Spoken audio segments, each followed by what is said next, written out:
Hello and welcome to another video of the Dutchwatchdude. Here we have my latest member of my Orient family. Don't get me wrong, I'm not starting an Oriental family.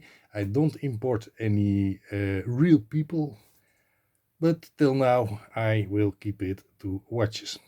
Orient Seeking, the red one.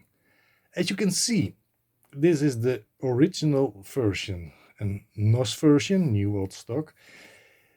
There is another version, the Orient reissued this model in almost the same color range as before, but I don't know why there is a black banner over the dial. I gonna see if I find a pointy device. Well, probably a pencil will do.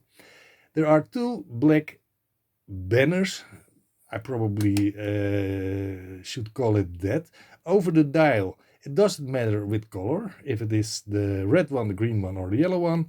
There is even a black one, and I thought a silverish one in the reissued version. For as far as I know, this version only comes in gold, green, and red.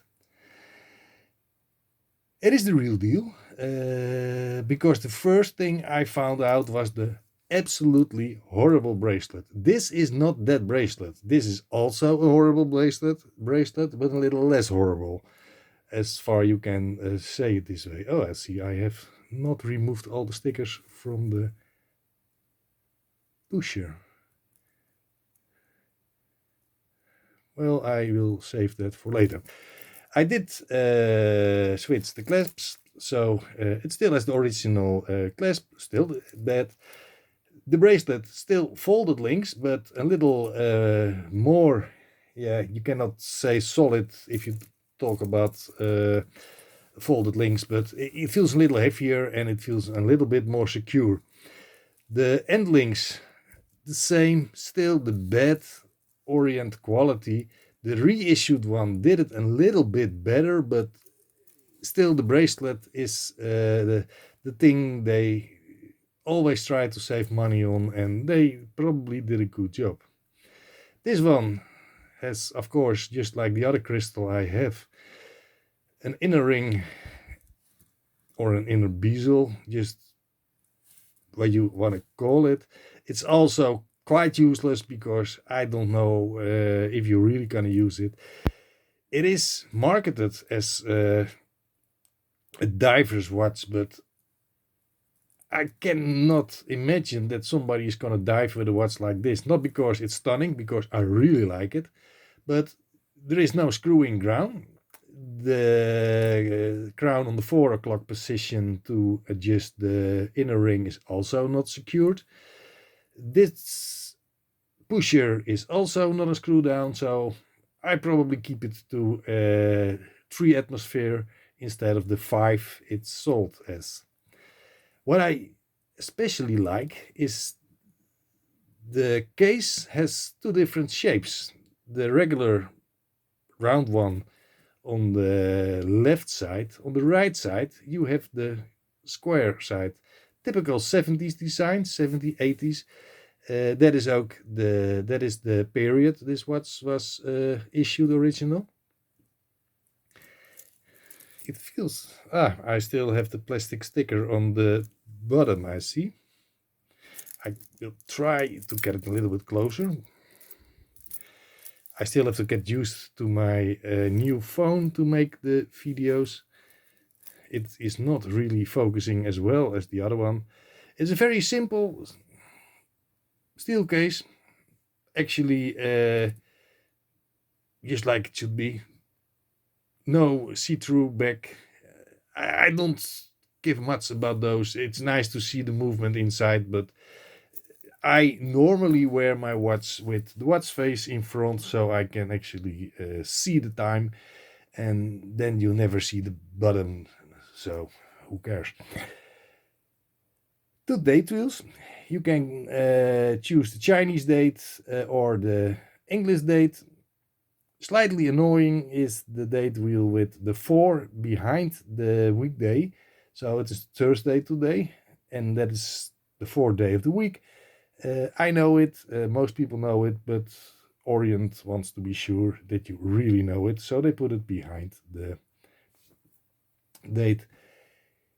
You can change it into the Chinese. Shall I do that? Because why not? Let's have a party. I think it's in Chinese now. It's not in Chinese now. Where is the button? Here we go. I'm really happy with the hidden pusher because I have an Mako XL. I have the weekly and I have the green crystal. They both have the pusher sticking out a little bit. And it means that if you aren't careful, you actually push the button and it's another day. I know time flies sometimes, but it is most of it, of all, it's annoying. I have this watch for probably an hour, so I cannot say anything useful about the performance. What I can see is the finishing of the watch itself is great. As you can see, it's a little bit too shiny maybe, but yeah, again, that is probably the time. I did not wipe it. I can wipe it with a cloth, and then you will see that it is really shiny. Crystal is a crystal. It's not a sapphire, it's not acrylic, it's just mineral glass. So you have to be careful.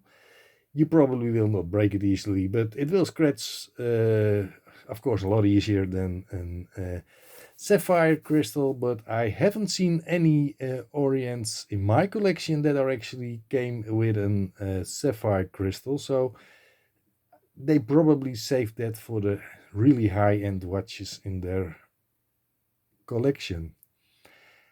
It's one of the last NOS Orients I like that I ordered. I have one that I'm thinking of, but I'm not sure, so I will not tell you which one that is, but it will probably be one of the Bombinos. I don't have one of those yet. I kind of wear it. I can see if it is just as good as it looks. It's a shame that it is winter, so I cannot really show the sunburst dial with some real sun, but I make a wrist roll that I will post later outside, but there was no sun. For now, thank you for watching. There will be another review of this watch after I actually can say something useful about it, after wearing it for, let's say, 2 or 3 weeks. In the meantime, I will do a decent review of my Mako XL, and then I'm probably a little bit back to schedule with my watch reviews. Thank you for watching. I also post this one on the Instagram channel, but if you're not a follower yet, go to the Instagram and follow Dutchwatchdude. If you're not on YouTube and only on Instagram, go to YouTube and follow Dutchwatchdude. It's not that hard. Thank you for watching and have a great day.